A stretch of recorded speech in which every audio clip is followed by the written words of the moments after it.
Seorang pria asal dari Lombok bernama Murtede alias Amak Sinta mengalami pembegalan di Lombok Timur. Tepatnya pada Minggu 10 April 2022, dini hari sekitar pukul 12 malam. Singkatnya, dia berhasil melumpuhkan 2 begal dari total 4 begal. Nah, dalam hal ini Amak Sinta melumpuhkan itu sampai pada tahapan menghilangkan nyawa dari 2 begal tersebut yang berusaha untuk merampas motor dari Amak Sinta. Tapi alih-alih dia dilindungi karena dia adalah korban pembegalan yang ada oleh Polsek Praia Timur, Amak Sinta ditetapkan sebagai tersangka. Nah, hal ini menjadi sebuah tanda tanya. Kira-kira apabila seseorang mengalami tindak pidana atau menjadi korban dari tindak pidana ataupun tindak kriminal, apa yang harus dilakukan dan bagaimana, seperti apa? Karena kalau memang misalnya dia menjadi korban dan ditetapkan menjadi tersangka, hal itu akan menjadi sebuah kerugian. Kerugian yang pertama, dia menjadi korban; kerugian yang kedua, dia dijadikan tersangka.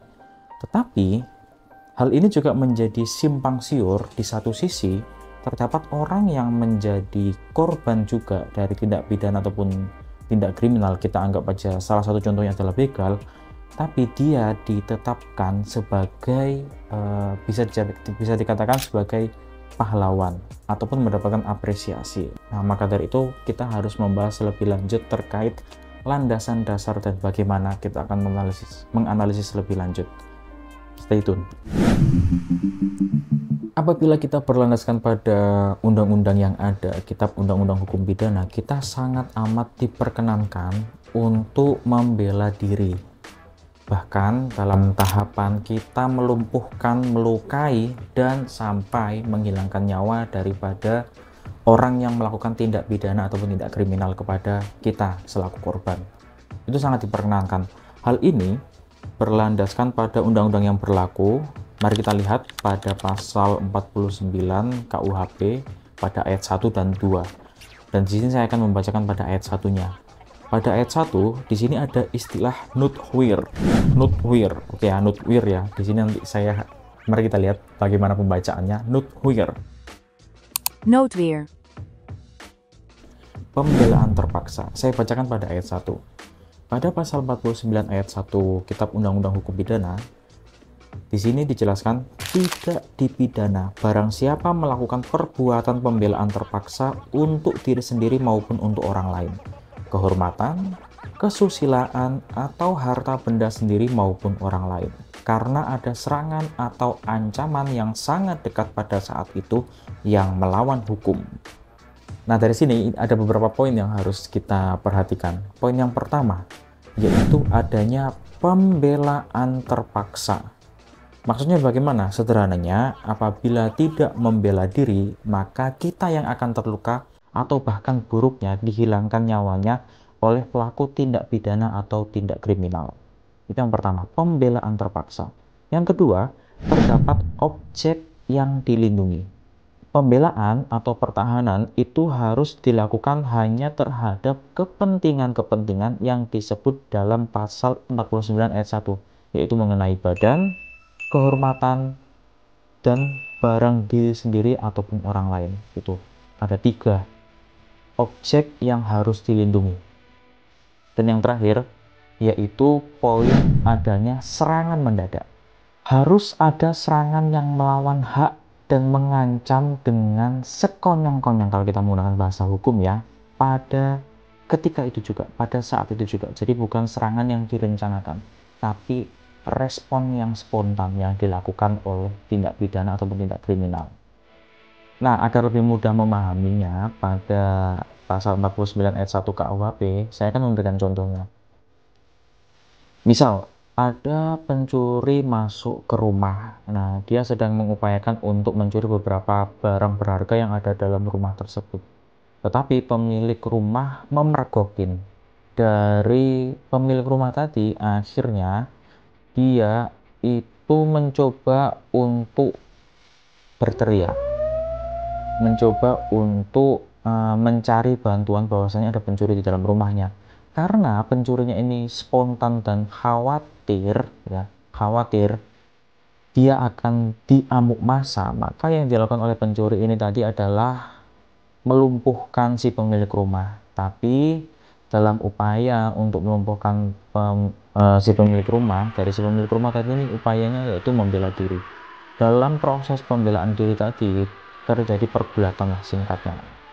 Katakan berantem, bertengkar, akhirnya si pemilik rumah itu berhasil melumpuhkan dari si pencuri tadi itu. Walaupun pencurinya tadi ini sampai tahapan dia terluka, babak belur dan lain sebagainya, bahkan sampai tahapan hilangnya nyawa daripada si pencuri tadi, si pemilik rumah tidak dapat dipersalahkan.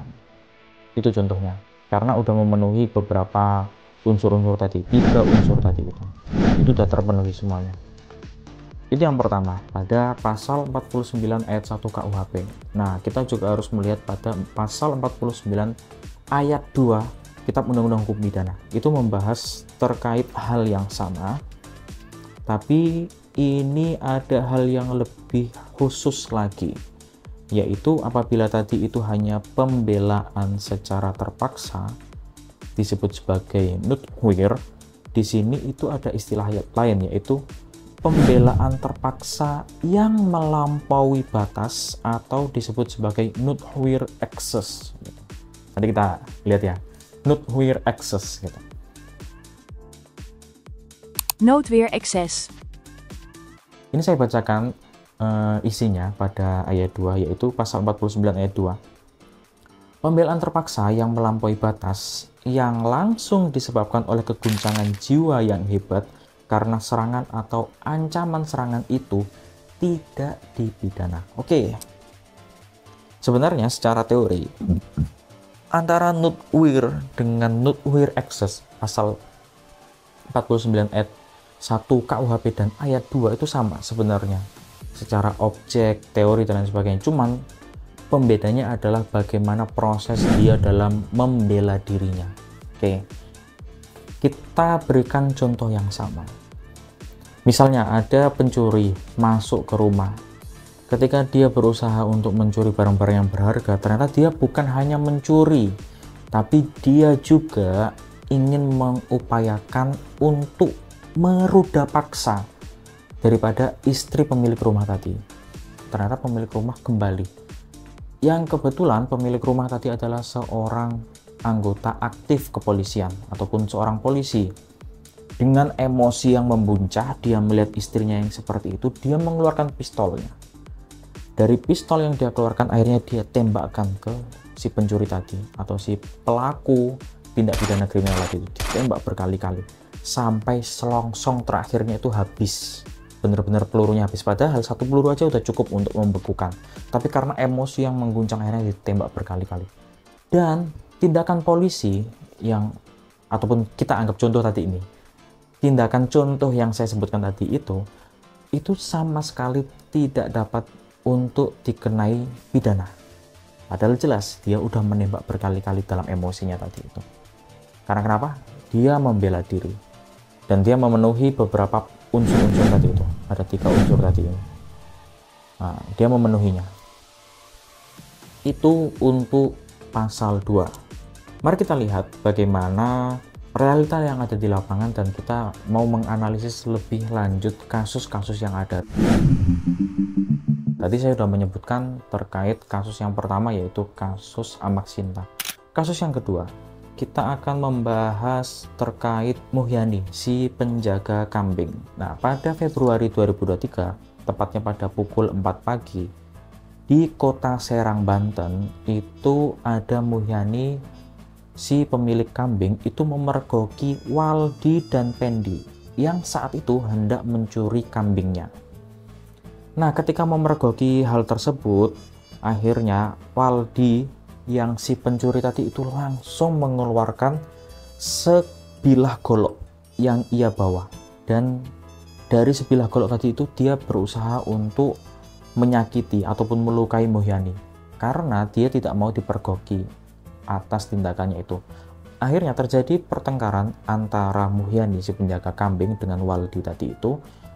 bertengkar, akhirnya Mulyani membela diri dan dia mengambil sebilah gunting yang biasa ia gunakan untuk menggunting pakan ternak kambingnya. Dari guntingnya tadi itu akhirnya dia menusuk terkena dada. Nah, karena terkena dada tadi itu akhirnya si Waldi dan rekannya dan Pendi itu akhirnya berlari. Dari situ si Mulyani melaporkan berteriak adanya maling dan masyarakat akhirnya mencari di mana daripada si Waldi dan Pendi. Akhirnya mereka menemukan si Waldi terkapar dalam keadaan meninggal di pematang sawah seperti itu. Dan uniknya si Mulyani pada tanggal 15 September 2023 ditetapkan tersangka oleh Polresta Serang Kota. Nah, ini dia. Padahal udah jelas dia di sini korban, dia hanya melindungi kambingnya, tapi dia ditetapkan tersangka. Jelas di sini ada kecacatan hukum.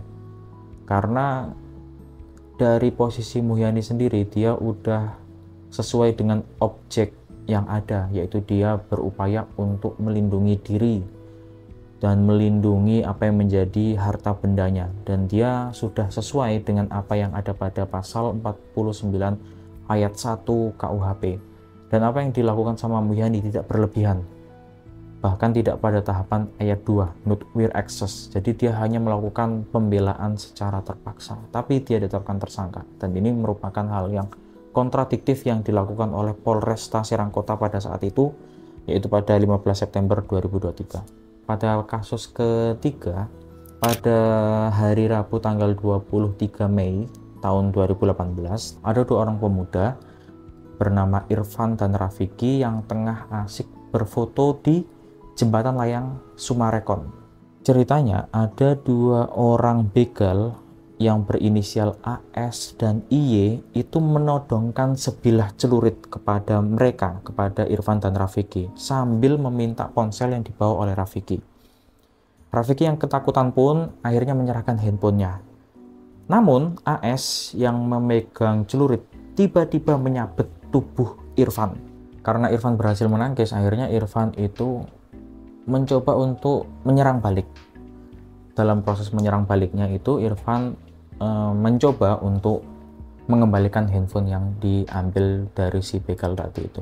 Karena begal tadi ini, inisial AS tadi itu mengalami cedera ataupun luka, akhirnya dia dibawakan ke rumah sakit. Namun naas, nasibnya tidak tertolong dan dia meninggal dunia. Uniknya pada kasus ini, Irfan itu tidak ditetapkan oleh tersangka. Jadi oleh Kapolres Metro Bekasi pada waktu itu, Bapak Indarto, ini kita perlu apresiasi, dia malah mendapatkan penghargaan yang diberikan kepada Irfan dan Rafiki atas tindakan pembelaan diri tersebut. Kesimpulannya adalah, jadi apabila teman-teman ataupun siapapun yang mendengar ini dalam keadaan yang kita tidak berharap pada keadaan tersebut, maka hal yang perlu kita lakukan adalah membela diri secukupnya dan seperlunya. Jangan sampai berlebihan dalam membela diri. Katakan kita bisa melumpuhkan, cukup lumpuhkan. Jangan sampai kita menghilangkan nyawanya. Dan ketika kita pada tahapan menghilangkan nyawa daripada si pelaku tindak pidana kriminal, jangan sampai kita melakukannya secara berlebihan. Katakan dengan satu tusukan cukup, jangan berkali-kali tusukan. Gitu, diupayakan seperti itu. Tapi kalau sampai kita pada tahapan yang not where excess, pembelaan diri melampaui batas, maka kita juga harus melihat bahwasanya komponen-komponen yang ada pembelaan diri itu harus sesuai kayak gitu. Sebagaimana yang saya sampaikan. Nah, ini ada 3 poin ini udah tercapai semuanya. Nah, maka dari itu lakukan secara secukupnya saja. Dan untuk pihak kepolisian yang terhormat, mohon dengan sangat untuk melihat secara lebih luas lagi gitu.